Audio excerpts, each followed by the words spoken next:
Hello guys, welcome back to the my channel. चलिए आज की स्टोरी को स्टार्ट करते हैं। सुबह के 6 बजे दरवाज़ा खटखटाने की आवाज़ सुनकर विहान की आंखें धीरे धीरे खुली।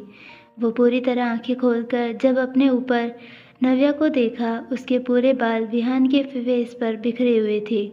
नव्या के बालों को ठीक करते हुए अपनी पूरी तरह आंखें खोला और नव्या को ठीक से साइड में सुला दिया। विहान एक बार नव्या के फेस पर उसकी मासूमियत देखकर उसे देखता ही रह गया। ये लड़की हमेशा ऐसे ही सोती है, जैसे पूरी दुनिया जहान से बेफिक्र होकर सो रही है। कि तब तक वापस दरवाज़ा खटखटाने की आवाज़ आई, जो सुन के विहान का ध्यान नव्या से हट गया। उसे ठीक तरह से सुलाकर और जल्दी से बेड से उठा और दरवाजे की तरफ बढ़ गया। विहान ने दरवाज़ा खोला तो सामने राहुल खड़ा था। राहुल ने विहान को छेड़ते हुए कहा, ओहो ब्रो, तुम्हें कब से इतनी देर तक सोने की आदत हो गई? विहान ने अपने राइट हैंड से सर के बाल को पीछे ढकेलते हुए कहा, मैं टाइम पर ही उठता हूँ, तुम बताओ कैसे आना हुआ? सुबह सुबह कोई काम? यस ब्रो, मैंने सोचा क्यों ना आज हम दोनों साथ में जिम करें, इसलिए मैं तुम्हें बुलाने आ गया। विहान ने कहा, ओके तुम चलो, मैं आता हूँ। इतना बोलकर विहान जैसे ही पीछे जाने को मुड़ा कि राहुल तुरंत बोल पड़ा, 1 मिनट ब्रो। विहान राहुल की आवाज़ सुनकर तुरंत राहुल की तरफ मुड़ा और सावलिया नज़रों से उसे देखने लगा। व्हाट? ये तुम्हारे शर्ट में ब्लड का डॉट कैसे लगा हुआ है? क्या हुआ है तुम्हें? तुम ठीक तो हो ना? राहुल की बातें सुनकर विहान अपने शर्ट की तरफ देखा, जहाँ सच में ब्लड का एक डॉट लगा हुआ है। विहान मन में सोचने लगा, आखिर ये ब्लड लगा तो लगा कहाँ से? उसे खुद नहीं पता। राहुल ने वापस हमदर्दी से पूछा, क्या हुआ है तुम्हें? तुम ठीक तो हो? हाँ मैं ठीक हूँ, तुम चलो मैं आता हूँ। विहान की बातें सुनकर राहुल ने हाँ में सर हिलाया और जिम एरिया में चला गया। विहान को नव्या की फिक्र होने लगी। तुरंत दरवाज़ा बंद कर जल्दी से नव्या के पास आया, जो घोड़े बेचकर सो रही थी। विहान ने जैसे ही ब्लैंकेट हटाकर देखा तो नव्या के लाइट क्रीम कलर के लाइट गाउन में 2-3 ब्लड के डॉट लगे हुए थे। विहान को समझने में देर नहीं लगी कि नव्या के पीरियड्स आ गए हैं। विहान नव्या को उठाने लगा। नव्या इतनी गहरी नींद में थी, वो भला कैसे इतनी जल्दी उठ सकती है? विहान भी कहाँ इतना जल्दी शांत बैठने वाला।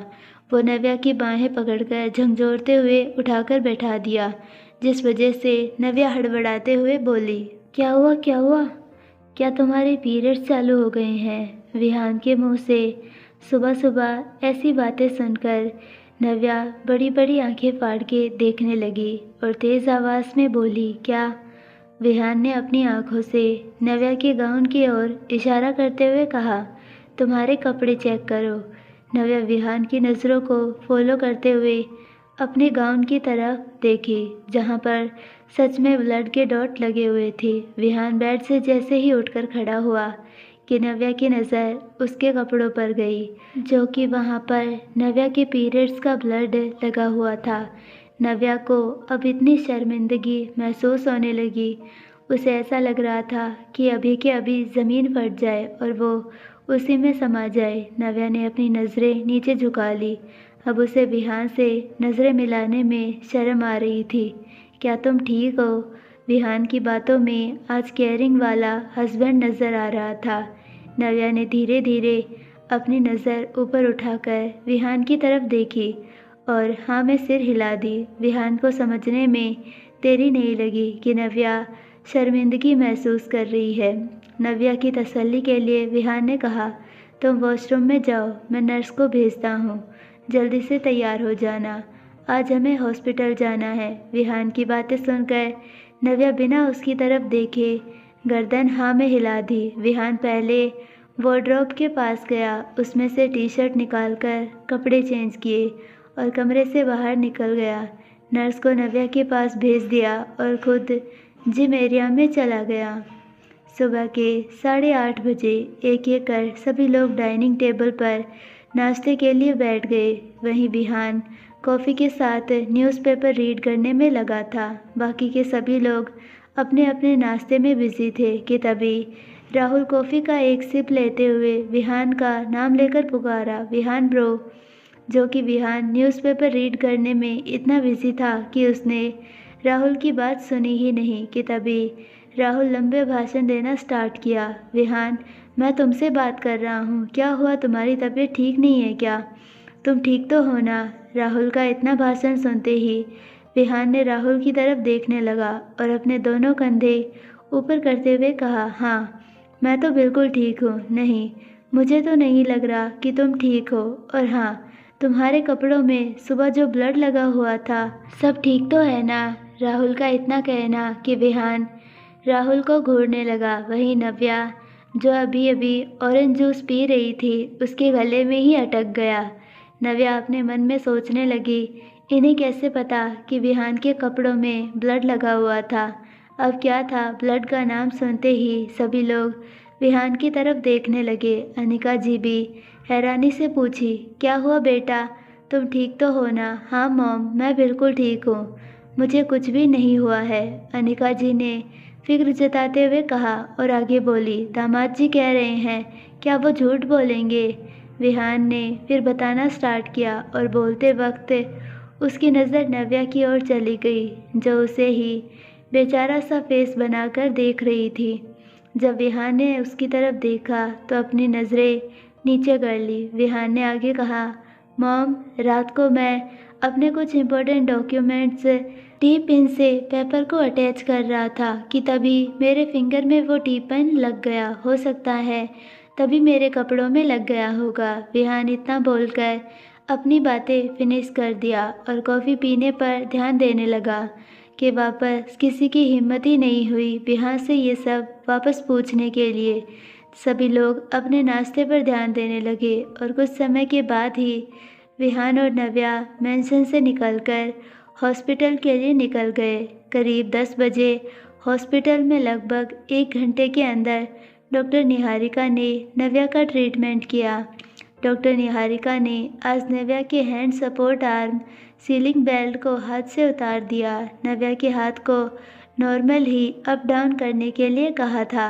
नव्या के हाथ पर जहां जख्म था वहीं पर सिर्फ पट्टी लगा दिया और साथ में बजाय खिचड़ी के अब वो सब कुछ और खा सकती है। ये सुनकर नव्या तो बहुत ज़्यादा खुश होकर उछलने लगी। विहान डॉक्टर निहारिका के कैबिन में पर्सनली बात करने के लिए चला गया और नव्या बाहर उसका वेट करने लगी। विहान केबिन में खड़ा था, उसका फेस दरवाजे की तरफ था और डॉक्टर निहारिका विहान के बैक साइड में खड़ी थी। विहान ने कोल्ड वॉइस में कहा, डॉक्टर निहारिका, जो उसके शरीर पर ये जख्म और दाग है, उसके ठीक होने के साथ ये भी चले जाने चाहिए। जी मिस्टर खुराना, आप जैसे कहिए। मिसेस खुराना को ठीक होते ही हम बाहर से डॉक्टर बुलवाकर उनका ट्रीटमेंट करवा देंगे। उनके हैंड पर कोई भी दाग नहीं रहेगा। विहान ने सिर्फ हाँ में जवाब दिया। इतना बोलकर कैबिन से तेजी से बाहर निकला और नव्या को लेकर कार में आकर बैठ गया। नव्या को मेंशन में ड्रॉप कर दिया और खुद ऑफिस के लिए निकल गया। दूसरी तरफ मेहता एंटरप्राइजेस हान अभी तक ऑफिस नहीं आया था, जिस वजह से सभी लोग परेशान थे। एक्चुअली ऑफिस में एक इम्पोर्टेंट फाइल मिल नहीं रही थी। पूरे ऑफिस में सभी लोग इधर से उधर ढूंढ रहे थे, जैसे कोई सुई गिर गई हो। सभी लोग उथल पुथल होकर यहाँ से वहाँ भागम दौड़ मचा रहे थे। अमन ने हान को कई बार कॉल लगाया, पर हान का कॉल नहीं लग रहा था। ऑफिस में बहुत ज़्यादा बिजी होने के कारण वो हान के घर भी नहीं जा सकता। अमन ने सभी स्टाफ की तरफ देखा और कहा, क्या ऐसा कौन है जिसके पास अभी ज़्यादा काम का लोड नहीं है? एक नैना ही थी जिसके पास अभी काम का ज़्यादा लोड नहीं था। बाकी सभी स्टाफ के नए लोग प्रोजेक्ट पर काम में जुड़े हुए थे। अमन ने तुरंत नारायण जी को कॉल लगाया और उनको बताया, एक फ़ाइल मिल नहीं रही है, क्या वो सर के पास है? नारायण जी ने पहले तो अमन को शांत होने के लिए कहा। नारायण जी ने एक्सप्लेन करते हुए कहा कि रात को हान कुछ फ़ाइल लेकर आया है मेरी सिग्नेचर लेने के लिए। अमन खुश होते हुए थैंक यू बोलना चालू कर दिया। नारायण जी ने आगे कहा, तुम खुद आकर फाइल लेकर जाओ या किसी को भेज दो, उसके हाथों मैं भिजवा देता हूँ। अमन ने जल्दबाजी में नैना के पास आकर कहा, एक तुम ही हो जिसके पास बहुत कम काम है, बाकी के सभी लोग इस प्रोजेक्ट पर काम करने में बहुत ज़्यादा बिजी है। अमन ने तुरंत एक ड्राइवर अरेंज करवा दिया और कहा, इनके साथ तुम मेहता बंगलो जाओ और अर्जेंट में वो फाइल लेकर आ जाना। नैना पहले तो मना करने जा रही थी, पर सभी लोगों का भागदौड़ देखकर उससे बोला नहीं जा रहा था। कितनी वो तो यहाँ पर नहीं है और वो किसी भी काम के लिए ना कैसे बोल सकती है। 5 मिनट के बाद ड्राइवर गाड़ी लेकर गेट के पास आकर रुका। अमन ने नैना की तरफ देखकर कहा, गो फास्ट, जल्दी जाओ और जल्दी फाइल लेकर आना। नैना ने हाँ में गर्दन हिला दी। अपने डेस्क से जल्दी से उठकर खड़ी हो गई और जल्दबाजी में अपना मोबाइल बिना लिए ही भूलकर कार में जाकर बैठ गई। लगभग 20 मिनट के बाद उनका कार मेहता बंगलो पहुंच गया। नैना कार से बाहर निकली। वॉचमैन ड्राइवर को पहचानता है, जिस वजह से नैना को अंदर जाने दिया। ये बंगला काफ़ी बड़ा था और जब नैना ने अंदर कदम रखा, उसने आज पहली बार इतना बड़ा घर देखा था। वो धीरे धीरे कदम रखते हुए अंदर चल रही थी कि तभी एक सर्वेंट ने नैना को अंदर आते देखकर उससे पूछा, मैडम कहिए आपको किससे मिलना है? नैना ने कहा, मुझे ऑफिस से अमन सर ने भेजा है फाइल ले जाने के लिए। सर्वेंट ने कहा, ठीक है, आप सोफे पर बैठ जाइए, मैं सर को बता कर आता हूँ। सर वर्ड सुनकर नैना थोड़ी घबराने लगी। उसे लगा हो ना हो हाँ सर ज़रूर घर पर ही है, इसीलिए वो सोफे पर बैठ नहीं रही थी कि किचन में से एक सर्वेंट हाथ में अपने कॉफ़ी लेकर आते हुए नैना से कहा, मैडम आप चाय या कॉफ़ी लेना पसंद करेगी? नैना खुद के लिए इतनी खातिरदारी देखकर उसे तो अच्छा लग रहा था, पर अंदर ही अंदर हाँ से कहीं ज़्यादा डर। नैना ने कहा, इसकी कोई ज़रूरत नहीं है, मुझे फ़ाइल अर्जेंट ऑफिस लेकर जानी है, बहुत ज़रूरी है। नारायण जी का उनका पुराना सर्वेंट कदम अंदर जाते हुए कहा, साहेब ऑफिस से कोई लड़की आई है, उसे कोई अर्जेंट फाइल चाहिए। लड़की का नाम सुनकर नारायण जी कदम की तरफ देखने लगे, क्योंकि अभी तक तो सिर्फ अमन ही ऑफिस से आया जाया करता है, या कभी अर्जेंट काम हो तो ड्राइवर या कोई ऑफिस का लड़का ही आ जाया करता है। आज पहली बार था कि कोई लड़की उनके घर पर आई है। नारायण जी ने कहा, उसे अंदर भेज दो, मेरे कमरे में। कदम कमरे से बाहर आया, लिविंग एरिया में जहां नैना सोफे पर बैठी थी और कॉफ़ी के लिए मना कर रही थी। कदम ने नैना की तरफ आते हुए कहा, साहेब ने आपको अंदर बुलाया है। नैना को अंदर जाने के लिए बहुत डर लग रहा था, क्योंकि उसे हान का गुस्सा पता है, क्योंकि गुस्से में उसके सर के ऊपर भूत सवार हो जाता है। नैना वहीं भूत बनी खड़ी थी कि तभी कदम ने वापस से कहा, मैडम साहेब ने आपको अंदर बुलाया है, आप जाकर मिल लीजिए। नैना ने खुद के मन में कहा, जो होगा सो देखा जाएगा। नैना अंदर चल। नैना धीरे धीरे कमरे के अंदर चली गई, धीरे से दरवाज़ा खोलकर और दबे पांव कमरे में पैर रखी, पर जैसे ही उसने सामने का नज़ारा देखा, वो अंदर से घबरा गई। आखिर ये आदमी कौन है? एक आदमी व्हील चेयर पर बैठा हुआ था।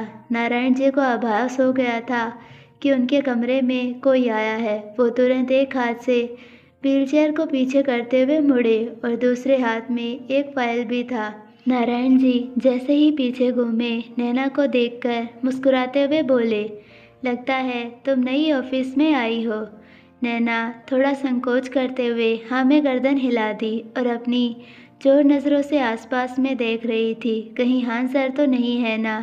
नारायण जी ने वो फाइल अपनी साइन चेक करते हुए नैना की तरफ फाइल बढ़ा दिया।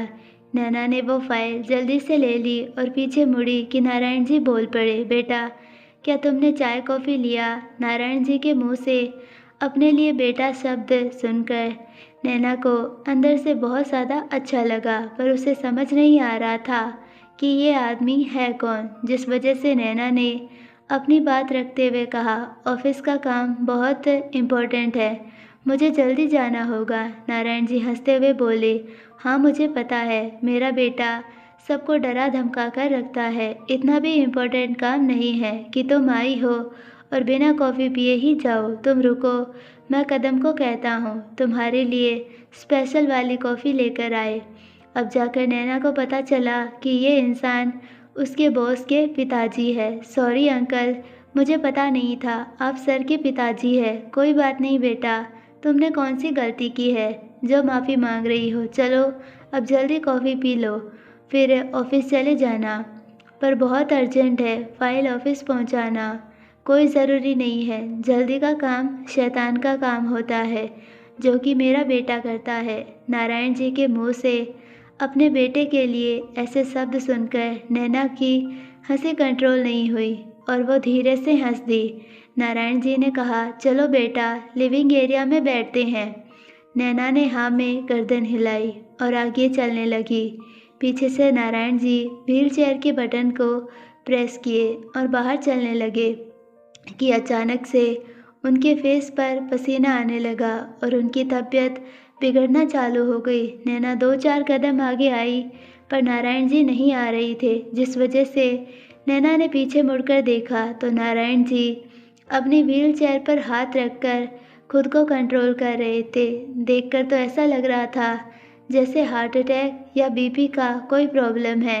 नैना तुरंत भागते हुए नारायण जी के पास घुटने के बल बैठकर घबराते हुए कहने लगी, अंकल जी क्या हुआ आपको, क्या आप ठीक हो? नारायण जी के मुंह से आवाज़ नहीं निकल रहा था। वो हाथों से इशारा कर रहे थे पर नैना को कुछ भी समझ में नहीं आ रहा था कि वो क्या कह रहे हैं कि तभी नैना कमरे से भागते भागते बाहर आई और चारों तरफ देखकर चिल्लाने लगी, कोई है? देखिए इन्हें क्या हो गया है। नैना एक ही मिनट में कम से कम 2-3 बार एक ही शब्द रिपीट पे रिपीट बोल चुकी होगी कि उतने में 1-2 सेकंड जमा हो गए। कदम तेजी से भागते हुए कमरे में आया और कहा, 1 मिनट, मैं हान सर को कॉल करता हूँ। कदम लैंडलाइन से हान को कॉल लगाने लगा। हान का कॉल नहीं लग रहा था। पता नहीं आज वो सुबह से कहाँ पर बिजी है। नैना ने तभी तेज़ आवाज़ में कहा, हमें उनका वेट नहीं करना चाहिए, हमें जल्दी से जल्दी इन्हें हॉस्पिटल लेकर जाना होगा। कदम अपने बॉस के गुस्से को बड़े ही अच्छे से जानता है और उसने याद करते हुए कहा, मैडम बिना सर को बताए अगर हम साहेब को हॉस्पिटल लेकर गए तो सर बहुत ज़्यादा गुस्सा करेंगे। नैना कदम को गुस्से से देखकर चिल्लाते हुए बोली, अगर कुछ बोलेंगे तो वो मुझे बोलेंगे। अभी इन्हें हमें पहले हॉस्पिटल लेकर जाना होगा।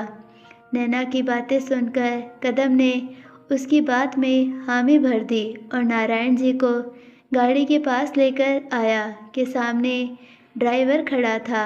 जब उसने नारायण जी की हालत देखी तो वो भी आगे भागते हुए आया और एक साइड से कदम तो दूसरी साइड से ड्राइवर सपोर्ट देकर गाड़ी में नारायण जी को बिठाया। कुछ ही देर में उनकी गाड़ी पास के सिटी हॉस्पिटल में पहुंच गई। डॉक्टर उन्हें स्ट्रेचर पर सुलाकर अंदर वार्ड में लेकर चले गए और उनका ट्रीटमेंट करना चालू कर दिया। वहीं दूसरी तरफ हान ऑफिस में पहुंचा। सभी लोग काम में बिजी दिख रहे थे कि अचानक से अमन हान को देखकर बोल पड़ा, सर आप आ गए। हान सांवलिया नज़रों से अमन को देखने लगा और अपने दोनों हाथ जेब में डालकर पूछा, क्या हुआ, सब ठीक है? अमन अब हान के गुस्से से बचने के लिए हकलाते हुए आवाज़ में कहा, सर वो नैना आपके घर। अमन बोल ही रहा था कि हान उसकी बातें काटते हुए कहा, क्या मतलब मेरे घर? अमन अपनी बात एक्सप्लेन करते हुए क्लियर कहा, सर जो आपने होटल का फ़ाइल कल रात को घर लेकर गए थे उसी का अब मीटिंग होने वाला है। फ़ाइल ना होने की वजह से ये मीटिंग कैसे हो सकती है? सभी लोग उस प्रोजेक्ट का काम कर रहे हैं जिस वजह से नैना मैडम को आपके घर पर भेज दिया वो फ़ाइल लाने के लिए, और वो अभी तक आई क्यों नहीं? कॉल लगाओ, बोलो जल्दी आने के लिए। Yes sir. इतना बोलकर अमन अपने मोबाइल से नैना को कॉल लगाया। नैना के पास के टेबल पर नैना का मोबाइल रिंग करने लगा। अमन ने उस रिंग पर ज़्यादा ध्यान तो नहीं दिया। जो वो लगातार 2-3 बार कॉल लगाया और वो मोबाइल वहीं डेस्क पर रिंग कर रहा था कि तभी एक कलीग उठकर खड़ा हुआ और कहा, सर, शायद नैना का मोबाइल यहीं पर रह गया है। अब क्या ही था, हान को गुस्सा दिलाने के लिए इतना ही काफ़ी था। वो दोनों हाथ टेबल पर रखते हुए कहा, अमन, अमन, तुमने ये काम किसको दिया है? वो 2 दिन की आई हुई लड़की जिसको यहाँ का कुछ भी पता नहीं है, तुम उस पर कैसे भरोसा कर सकते हो? अमन अपनी नज़रें नीचे झुकाए हुए कहा, सॉरी सर। अमन के मुंह से सॉरी वर्ड सुनकर हान इरिटेट होते हुए कहा, सॉरी माय फुट, जल्दी से पता लगाओ कहाँ रह गई। मुझे तो लगता है कहीं बात करने में ही बिज़ी होगी। अमन ने पहले उस ड्राइवर को कॉल लगाया, पर ड्राइवर भी हॉस्पिटल में होने की वजह से उसने मोबाइल पर ध्यान नहीं दिया। कुछ वक्त के बाद हान का मोबाइल रिंग करने लगा। हान अपनी जेब से अपना मोबाइल निकाल कर देखा तो कदम नाम शो हो रहा था। कदम का कॉल होने की वजह से हान ने तुरंत कॉल पिक कर लिया। हेलो ही कहा था कि दूसरे साइड से कदम डरे हुए आवाज़ में कहा, सर साहेब की तबीयत। हान चेयर से उठ खड़ा होते हुए तेज़ आवाज़ में कहा, क्या हुआ डैड को? साहेब की तबीयत खराब हो गई है, हम उन्हें हॉस्पिटल लेकर आए हुए हैं। हान तेजी से केबिन से बाहर निकलते हुए कहा, साफ साफ बताओ डैड को क्या हुआ है, कौन से हॉस्पिटल में हो? कदम ने एक ही सांस में हान को सब बता दिया कि वो कितनी बार हान को कॉल लगाया पर हान का कॉल नहीं लगा, जिस वजह से नारायण जी को हॉस्पिटल लेकर जाना ही पड़ा। उनकी तबीयत काफ़ी बिगड़ गई थी।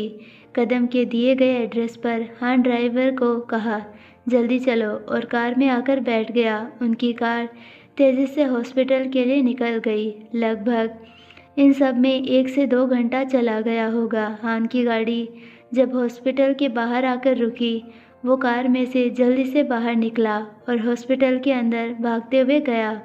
हान हॉस्पिटल के कॉरिडोर पर जैसे ही पहुंचा कि सामने कदम खड़ा था। हान ने घबराते हुए कहा, डैड कहाँ हैं और कैसे हैं? कदम अपने साथ हान को उस वार्ड के पास लेकर गया जहां नारायण जी एडमिट थे।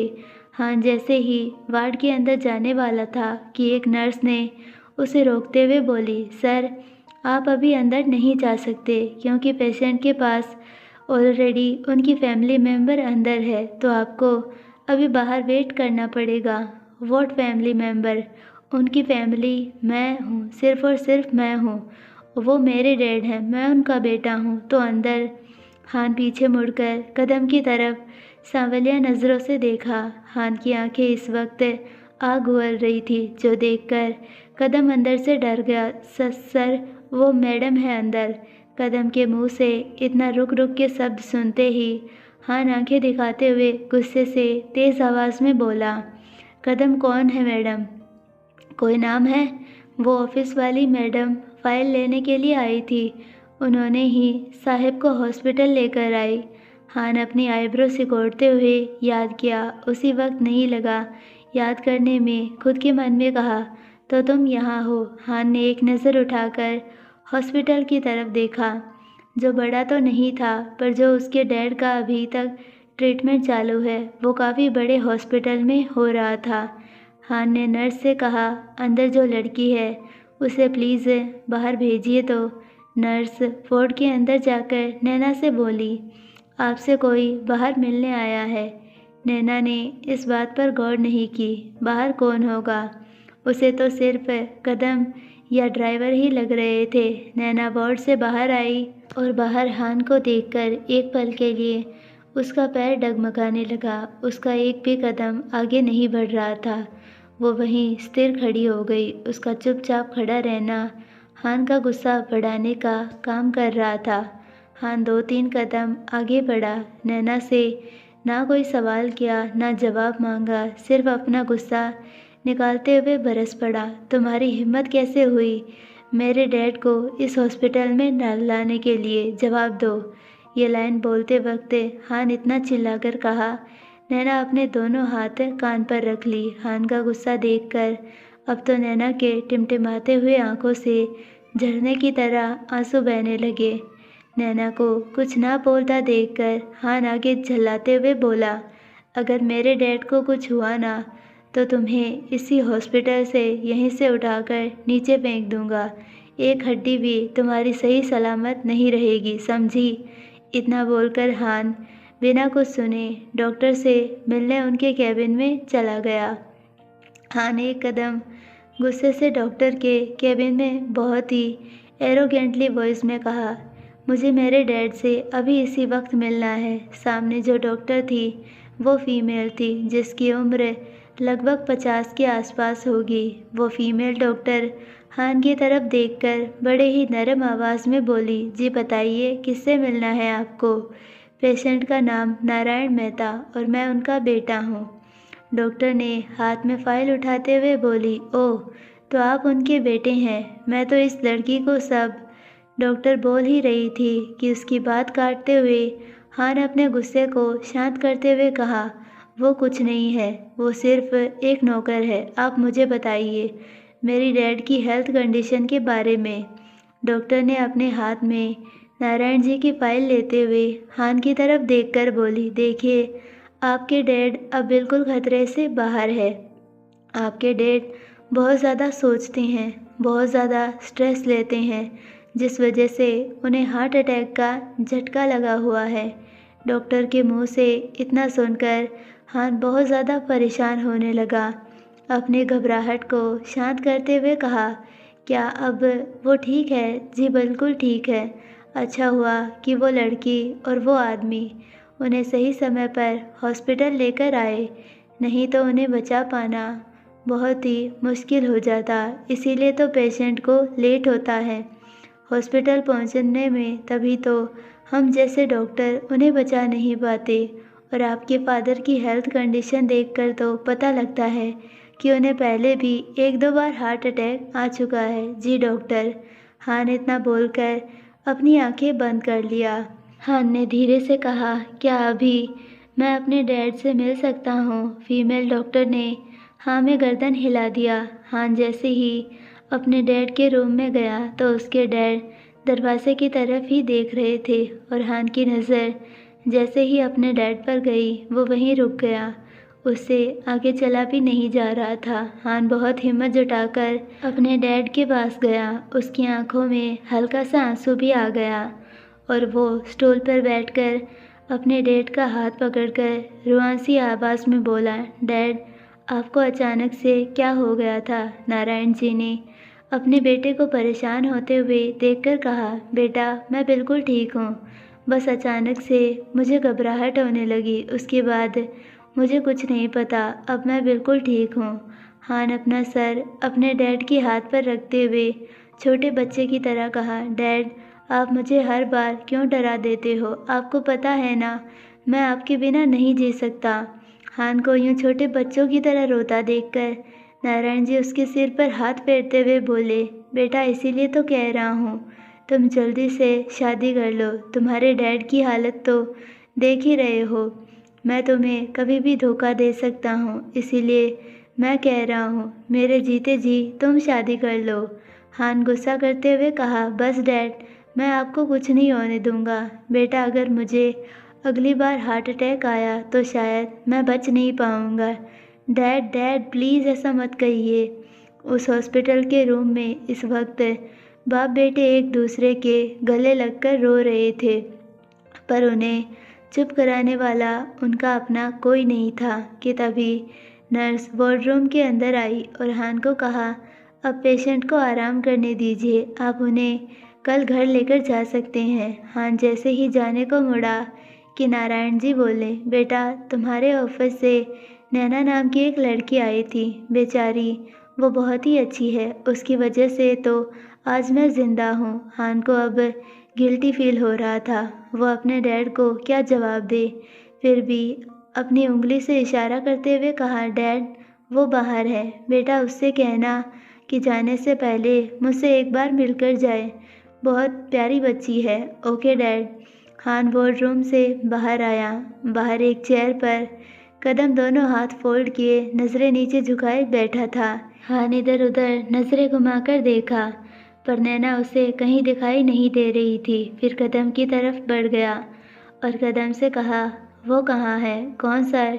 हान ने कहा, वही जो डैड को लेकर आई थी। कहाँ है अब? कदम उदास होते हुए कहा, सर वो तो कब की चली गई। चली गई मतलब कहाँ गई? कदम अपने सर की गलती बताते हुए कहा, जब आपने उसे चिल्लाया वो तभी वहाँ से चली गई। हाँ, थोड़ा साइड में जाकर अपना मोबाइल निकालकर अमन को कॉल लगाया। एक दो ही रिंग जाते ही अमन ने कॉल रिसीव किया। जी सर बोलिए। हाँ ने एक हाथ कमर पर रखा और दूसरा कान पर लगाया हुआ बोला, क्या नैना ऑफिस पहुंची है? नहीं सर, वो ऑफिस तो अभी तक नहीं आई है। हान कुछ सोचते हुए फिर कहा, अगर वो ऑफिस आए तो उस पर चिल्लाना नहीं, और हाँ, मीटिंग पोस्टपोन कर दो क्योंकि डैड हॉस्पिटल में है। मैं मीटिंग अटेंड नहीं कर सकता। ओके सर, जैसे आप कहें। किसके ऊपर चिल्लाना नहीं है। ये लाइन जैसे ही हान की कान में गई वो तुरंत पीछे मुड़ा तो सामने उसका जिगरी दोस्त अभी खड़ा था। हान ने कहा, कुछ नहीं, तू यहाँ कैसे आया? तुम्हें कैसे पता मैं यहाँ पर हूँ? इतना बोलते वक्त दोनों एक दूसरे के गले लगे। अभय ने कहा, तेरे घर गया था तो सर्वेंट ने सब बताया मुझे।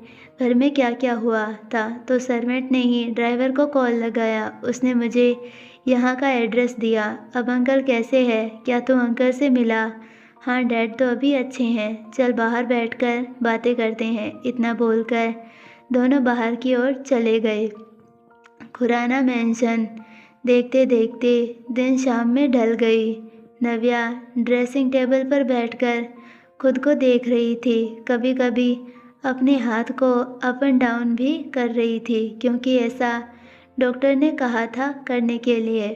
नव्या का बहुत बार दिल कर रहा था नैना को कॉल लगाए पूछे, पर नैना ने खुद कहा था कि वो खुद कॉल करके उसे बताएगी, जिस वजह से वो नैना को कॉल नहीं कर पा रही थी। नव्या को बार बार वो फायरिंग वाला सीन आंखों के सामने आ रहा था। वो पता लगाना चाहती थी कि आखिर वो कौन था। नव्या के लिए ये एक पहेली बनते जा रहा था जिसे सुलझाना उसके लिए काफ़ी मुश्किल हो रहा था। तभी दरवाज़ा खुलने की आवाज़ आई। नव्या दरवाजे की ओर देखी तो वेदिका और रौनक खड़े थे।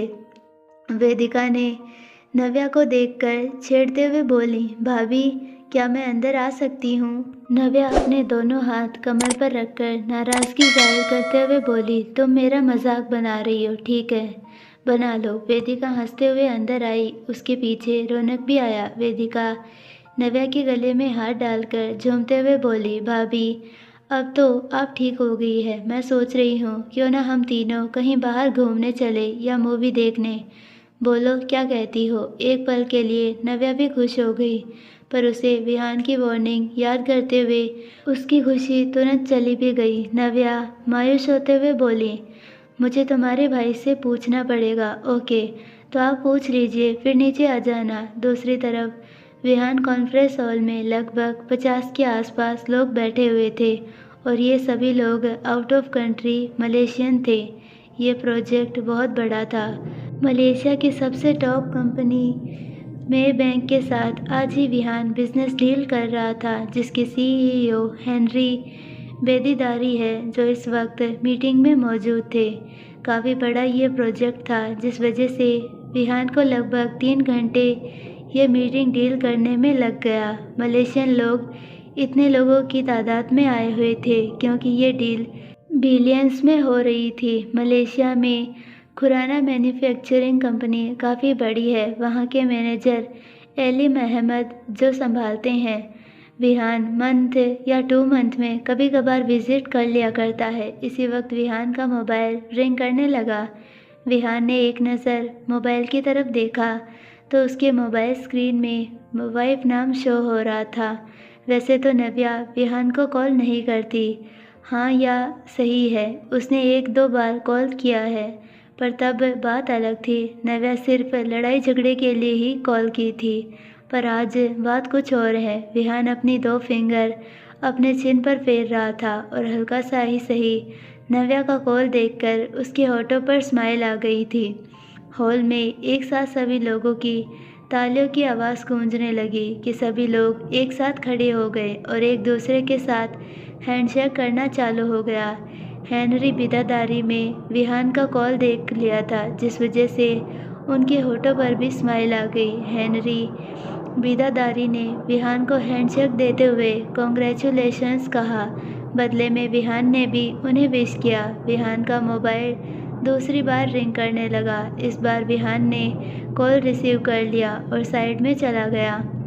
विहान ने कॉल रिसीव किया और नव्या के बोलने से पहले खुद ही बोला, बोलो लकी चार्म।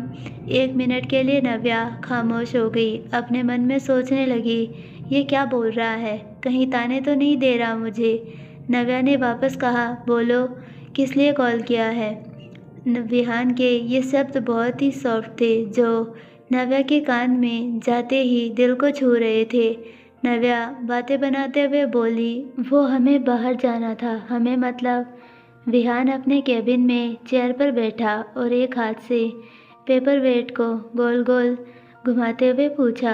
नव्या बालकनी में इधर उधर चक्कर लगाते हुए बोली, हमें मतलब मैं, वेदिका और रौनक, हम तीनों मूवी देखने जाने वाले हैं।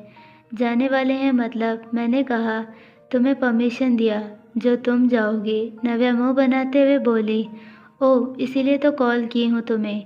क्या मैं जाऊँ? रौनक का नाम सुनते ही विहान ने कहा, बिल्कुल भी नहीं, चुपचाप आराम करो। कितना आराम करूँ, दिन भर तो कर रही हूँ। नव्या की जिद सुनकर विहान को गुस्सा आने लगा। गुस्सा करते हुए कहा, एक बार कह दिया तो कह दिया, बात समझ में नहीं आती तुम्हें? अगर नहीं आती तो मुझे अच्छे से समझाना आता है। बेड पर कांटे नहीं लगे हैं, आराम करो, समझे तुम? नव्या कुछ कहती उससे पहले ही विहान ने कॉल कट कर दिया। नव्या अपने सर पर चमाट मारते हुए खुद से बोली, मैं भी किससे पूछ रही हूँ भला, यह कब मुझे जाने देगा।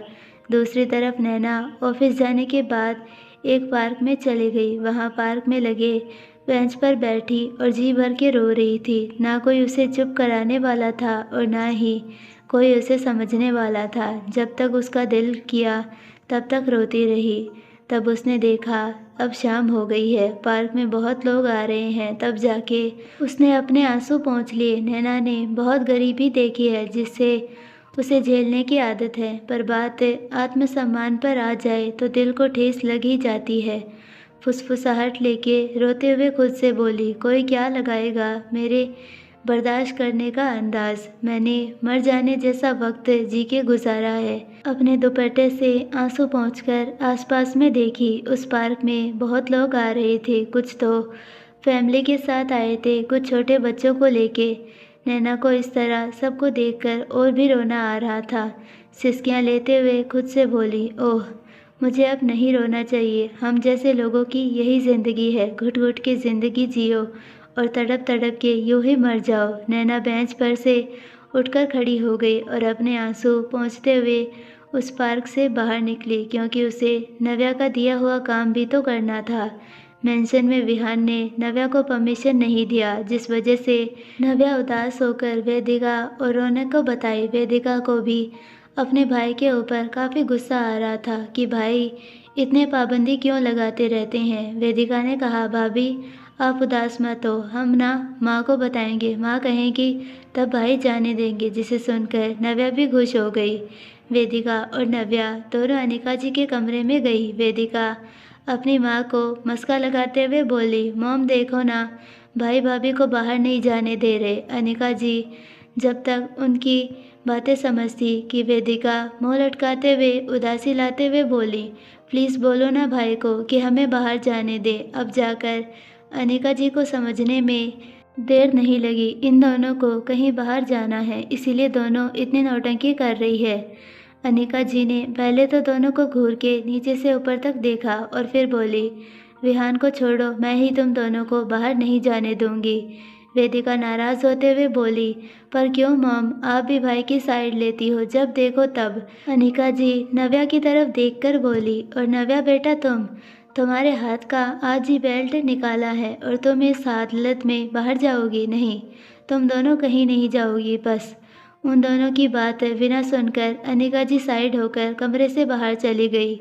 उनके जाने के बाद वेदिका और नव्या एक दूसरे को देखकर हनुमान जी की तरह मुंह बना ली। वेदिका नव्या के कंधे पर हाथ रखकर धीरे से बोली, भाभी, भाई बहुत बुरे इंसान हैं, तुम्हारे ही भाई हैं, देखो कैसे हैं। वेदिका अपना सर नव्या के कंधे से उठाकर हंसते हुए बोली, अब वो तुम्हारे पति है? हाँ, क्यों नहीं, वाइल्ड डेविल पति। दोनों हंसते हुए कमरे से बाहर निकली। उन दोनों को बाहर आता देखकर रौनक ने पूछा, क्या हुआ, आंटी ने क्या कहा? दोनों ने नाव में सिर हिलाया। रौनक भी उन दोनों के दुख में शामिल होते हुए कहा, गर्ल्स लुक एट मी, हम सब बाहर नहीं जा सकते पर घर में तो हम लोग एंजॉय कर ही सकते हैं। क्या कहती हो तुम दोनों? वेदिका और नव्या नासमझी से रौनक को देखने लगी। रौनक उन दोनों को समझाते हुए कहा, यार इतना बड़ा मेंशन है, इस मेंशन में तो थिएटर भी है जहाँ 30 लोग आराम से बैठ सकते हैं। वेदिका मुंह बनाते हुए बोली, हाँ पता है, पर जो बाहर मज़ा आता है वो यहाँ पर कैसे आएगा? मैंने तो सोचा था हम तीनों मस्त बाहर घूमेंगे, खाएंगे। रौनक दोनों के कंधे पर हाथ रखकर मजाकिया अंदाज में कहा, डोंट वरी गर्ल्स, इस मूवी का हीरो समझो मैं हूँ, जॉन इब्राहिम। उसके इस तरह की बातें सुनकर दोनों हंसने लगी। रौनक उन दोनों का हाथ पकड़कर थिएटर की तरफ लेकर चला गया, जो कि काफ़ी टाइम से वैसे ही बंद है, कोई आता जाता ही नहीं। रौनक ने येलो डिम लाइट ऑन किया और साथ में ही कोल्ड ड्रिंक्स, पॉपकॉर्न सभी सुविधा कर लिया। वेदिका और नव्या की तरफ देखकर कहा, चलो अब तीनों चल के 3 घंटे की मूवी का एंजॉय करते हैं। तीनों थिएटर के अंदर पहुंच गए और दरवाज़ा बंद कर दिया। अंदर म्यूज़िक की वजह से तीनों को बहुत मज़ा आने लगा। साथ में कोल्ड ड्रिंक्स, पॉपकॉर्न का मज़ा लेने लगे। तीनों ने डिसाइड किया कि कौन सी मूवी देखेंगे। काफ़ी सारा मूवी डिसाइड करते करते उन्हें समझ में आया कि ना हम खुद 3 इडियट हैं तो 3 इडियट्स मूवी देखेंगे। मूवी डिसाइड करने के बाद तीनों ज़ोर ज़ोर से हंसने लगे। रात 8:30 बजे अनिका जी बहुत बार थिएटर के बाहर जाकर उन तीनों को बुला रही थी खाना खाने के लिए, पर तीनों मूवी में इतना बिजी थे कि उन्हें किसी से कुछ लेना देना ना हो। मूवी थिएटर रूम में पूरा लाउड स्पीकर के साथ देख रहे थे, उन्हें बाहर की आवाज़ तक नहीं आ रही थी। विहान को आज घर आने में थोड़ा लेट हो गया क्योंकि डील की वजह से वो काफ़ी बिजी था। विहान मेंशन में आते ही सीधे कमरे में चला गया। कमरे में पहुंचते ही विहान ने मोबाइल वॉच टेबल पर रखते हुए एक नज़र कमरे में चारों तरफ घुमाकर देखा, पर उसे नव्या कहीं दिखाई नहीं दी। विहान ज़्यादा ध्यान न देकर वॉशरूम में चला गया। करीब 20 मिनट में रेडी होकर बाहर आया। टेबल से मोबाइल उठाकर कमरे से बाहर निकला। सीढ़ियों से उतरते हुए नीचे आया। डाइनिंग टेबल पर अनिका जी और दादी को खाना सर्व कर रही थी, क्योंकि बाकी लोग तो अभी खाने के लिए आए नहीं थे और दादी को मेडिसिन की वजह से अनिका जी उन्हें टाइम पर खाना खिलाकर उन्हें सोने के लिए कह देती है। विहान भी यही चाहता है कि दादी की एज की वजह से कोई खाना खाने के टाइम ना रहे। उनके सेहत के लिए दादी को टाइम पर खाना, मेडिसिन देना बहुत ज़रूरी है। विहान को देखकर मालविका भी नीचे चली आई। मालविका ने सोचा कोई नहीं है तो विहान के साथ बैठकर थोड़ा हालचाल पूछूं। विहान डाइनिंग टेबल पर बैठ गया, पर उसे पूरे मेंशन में पूरी तरह से शांति फैली हुई थी। विहान की नज़र तुरंत सीढ़ियों पर गई। राहुल फ़ोन पर बातें करते हुए आ रहा था। कहने को तो विहान डाइनिंग टेबल पर बैठ गया था, पर उसकी नज़र उन तीनों को ढूंढ रही थी, जो तीनों इस वक्त वहाँ पर मौजूद नहीं थे। विहान अपने मन में सोचने लगा, कहीं ऐसा तो नहीं इन तीनों ने मॉम से परमिशन लेकर बाहर गए हो। अगर ऐसा हुआ, आई स्वेयर नव्या, विहान खुराना, तुम्हें आज मैं जन्नत का सैर करवाऊंगा। विहान जैसे ही अपनी माँ को पूछने के लिए होठ हिलाया ही था कि अनिका जी ही बोल पड़ी, बेटा जाओ उन तीनों को तुम ही बुला कर लाओ, मैं तो थक गई हूँ बुला बुला कर, उन्हें तुम्हारी ही बातें समझ में आएगी। यूँ सावलिया नज़रों से अपनी माँ को देखने लगा। कहा, कहाँ से बुला कर लाऊं? कहाँ है वो तीनों इस वक्त? अनिका जी बोली, तीनों मूवी देखने बैठे हैं थिएटर में। अनिका जी दादी का हाथ पकड़कर उन्हें कमरे तक ले जाने लगी। दादी जाते जाते सुनाते हुए गई, वो विदेशी लड़का हमारे घर की बहू बेटियों को बिगाड़ रहा है, राम राम। दादी की बातों पर किसी ने ध्यान नहीं दिया क्योंकि दादी के मूड के ऊपर है। दिल किया तो अच्छी सी बोलेगी, अगर नहीं किया तो तुरंत भला बुरा बोल के हट जाएगी। विहान डाइनिंग टेबल से उठकर थिएटर की तरफ चला गया। 2 बार नॉक किया पर किसी ने खोला नहीं। फिर 2-3 बार लगातार नॉक किया, जो कि दरवाज़ा अंदर से बंद किया हुआ था। विहान तुरंत अपने कमरे में गया और डुप्लीकेट चाबी लेकर आते ही थिएटर का दरवाज़ा खोल दिया। जो अंदर तीनों की पार्टी चल रही थी, तीनों इतने मज़े में थे मूवी देखने में कि उन्हें ये तक पता नहीं कि दरवाज़ा खुल गया है। जब विहान ने पूरा दरवाज़ा खोला, बाहर की रोशनी कमरे में आई तो तीनों ने पीछे मुड़ के देखा। रौनक को छोड़कर वेदिका और नव्या कमरे से बाहर निकलने लगी। आगे नव्या चल रही थी, उसके पीछे वेदिका। उन दोनों को बाहर जाता देखकर उनके पीछे रौनक भी चल दिया। विहान ने कुछ कहा नहीं और वो तीनों आकर चुपचाप डाइनिंग टेबल पर बैठ गए खाना खाने। लगभग आधे घंटे में सभी का खाना हो गया। जैसे ही खाना सभी का हो गया, ये तीनों वापस गप्पे मारने में बिजी हो गए। रौनक ने हंसते हुए पूछा, यार वो वर्ड क्या था जो मूवी में बोल रहा था? नव्या ने तुरंत कहा क्योंकि वो समझ गई रौनक किस बारे में कह रहा है। चमत्कार। वेदिका ने हंसते हुए कहा, नहीं, चमत्कार का बलात्कार। तीनों जोर जोर से हंसने लगे। वहीं विहान को उन तीनों की हंसी सुनकर अब बर्दाश्त करना मुश्किल हो रहा था। उन तीनों का इस तरह से लाउड स्पीकर में हंसना, विहान इरिटेट होने लगा। आई होप आपको ये पार्ट पसंद आया होगा। अगर पसंद आया है तो प्लीज़ वीडियो को लाइक, शेयर और चैनल को सब्सक्राइब ज़रूर कीजिए और बेल आइकन नोटिफिकेशन को ऑल पर सेलेक्ट कर दीजिए ताकि हमारी सारी वीडियोस की नोटिफिकेशंस आपको मिलती रहे। मिलते हैं नेक्स्ट पार्ट में, तब तक के लिए बाय, धन्यवाद।